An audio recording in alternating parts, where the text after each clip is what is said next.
Hi, Veronika. Do you have a second? Yeah. I didn't really understand your email from yesterday. You just sent me an email with an attachment to the job description for your position. Oh, yeah, I did send you that email.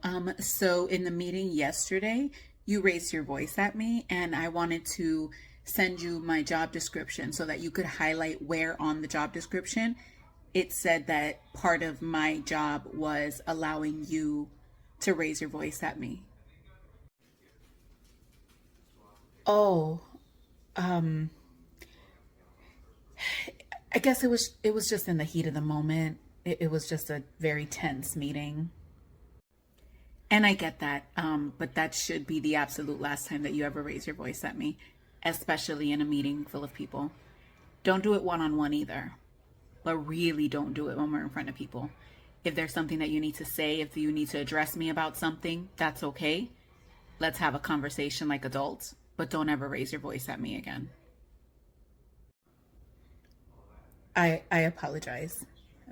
I'm very sorry for my behavior. I hope you can accept my apology. Your apology is accepted. I, I'm mature enough to accept your apology as long as it doesn't happen again. Hi, Janet. What's up? Hey, Veronica, I know you're on light duty and I know it's a Sunday, but I'll pay you overtime. We really need some extra hands on this scene right now. Yeah, I'll do it for some overtime. Just send me the address and I'll be on my way. Thank you, thank you, Okay, thank you. thank you. Bye bye. Hey, Veronica, do you have a quick second? Yeah, what's up? So it turns out that when you are on light duty, you cannot get paid overtime. And what does that have to do with me? It means that I can't pay you overtime for when you came in on Sunday to help us. So you can take tomorrow off or you can leave early a couple days this week. I'm just not going to be able to pay you that overtime. Yeah, no, I'm not doing that. The only reason I came in to help you guys on a Sunday was because I was going to get the overtime. With the holidays right around the corner, I could use the extra money. I'm not going home and flexing my time because you didn't know the policy, Janet. I'm so sorry. There's just no way for me to pay you. I don't know. I just need you to leave early this week, or like I said, take a whole day off. But there's just no way for me to pay you. You're going to have to figure out a way to pay me my overtime, even if I'm on light duty, because you called me and said, Veronika, I will pay you overtime to come out and help us today. So if that wasn't permitted, that's something that you as a manager needed to know before you called me. But no, I'm not flexing my time. I came in on a Sunday to help you guys. And because you're uninformed on policies, no. Nope, I'm not. No, I'm not leaving. I'm not doing it. And if I did leave, you're still paying me for Sunday. You're still paying me overtime. I don't know how you're going to figure it out with your manager, with HR, with the payroll department. I don't know. I don't care. That's none of my business. As long as those 8 hours of overtime are on my paycheck, we won't have any issues. But yes, they will be on my paycheck because no, I'm not. Hi, good morning. Checking in? Yes. Okay. Your confirmation number, please. 833145. Okay. Thank you so much. You have any bags to track? Yes, I have 3 checked bags. 3? Yes, 3. So it looks like your reservation only allows for 2 bags. No, that's ridiculous and unacceptable. I specifically called in to see how many bags I could travel with, and I was told 3. Okay. I mean, let me check the notes on the account to see if there was an exception made or anything, but your destination only allows 2 bags per person. That's why. Whatever you have to do to figure it out.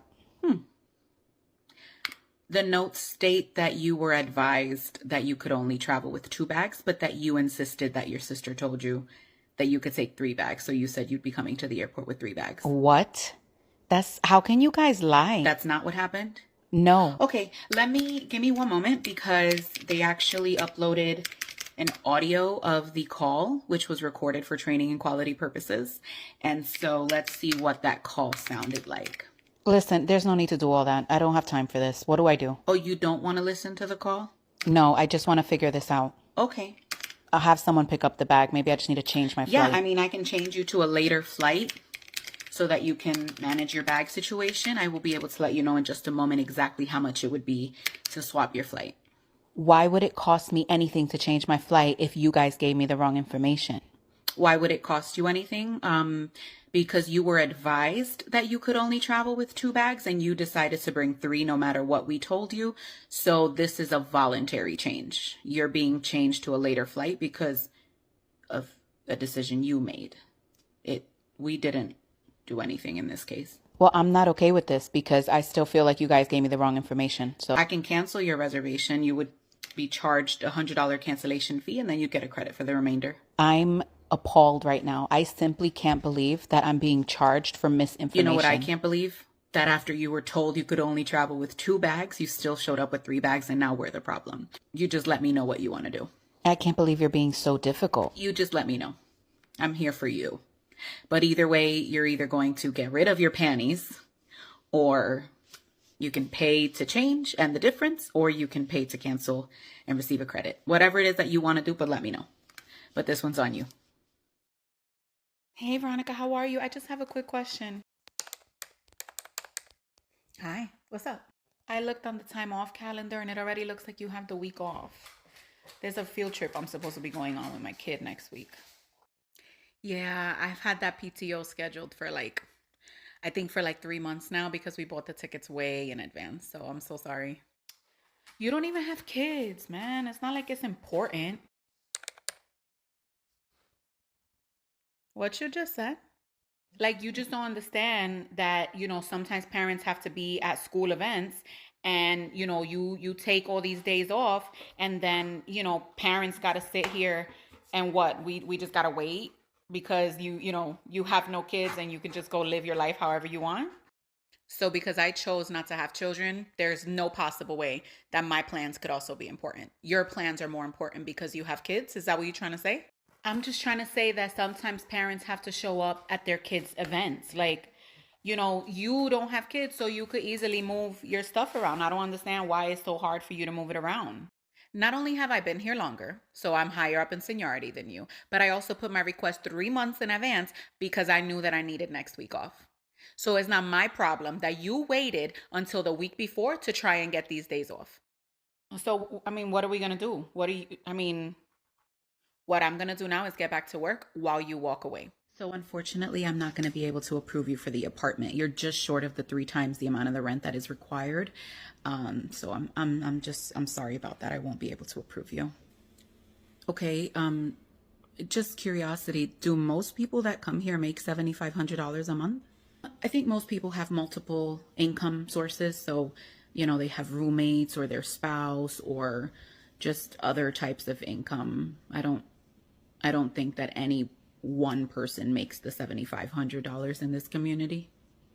Okay, so it'll be impossible for a single person to get an apartment is what you're telling me. I don't know that it'll be impossible, but it'll be a little challenging for a single income that's not over $90,000 a year to qualify for an apartment. Okay, well, thank you so much for your time. Wait, don't go yet. I might have another option for you. What other option could you possibly have?